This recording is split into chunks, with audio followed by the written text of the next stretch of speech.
फुल मन पराउने साथीहरूलाई नमस्कार। यो पिङ्क कलरको फुलिरहेको यो गार्लिक भाइन हो। हेर्नुहोस् त, गार्लिक भाइन वास्तवमा एकदमै ठुलो झाँगिने खालको प्लान्ट हो।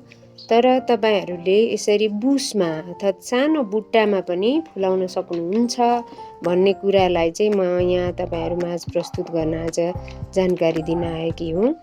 अस्ति जाडो महिनामा मैले यसलाई कटिङ गरेको हो। यो सानो 8 इन्चीको गमलामा यस्तो ढकमक्क मजासँग फुलिरहेको छ।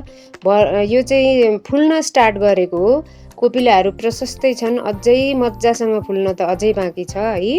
यो एकदमै राम्रो प्लान्ट। हेर्नुहोस् त कति राम्रो चिल्लो पात भएको, अरू बेला नफुल्दा पनि यो एकदमै राम्रो हो होइन।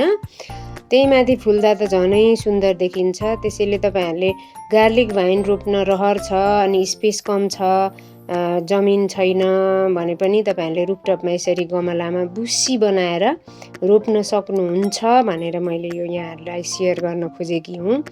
यसलाई मङ्सिर महिनामा कटिङ गर्ने, त्यसपछि मलहरू राखिदिने अनि आफै यो राम्रोसँग यसरी टुसा पलाउँछ अनि मजासँग यसरी यतिखेर यो फुल्छ। नफुल्दा पनि यो एकदम सुन्दर देखिन्छ।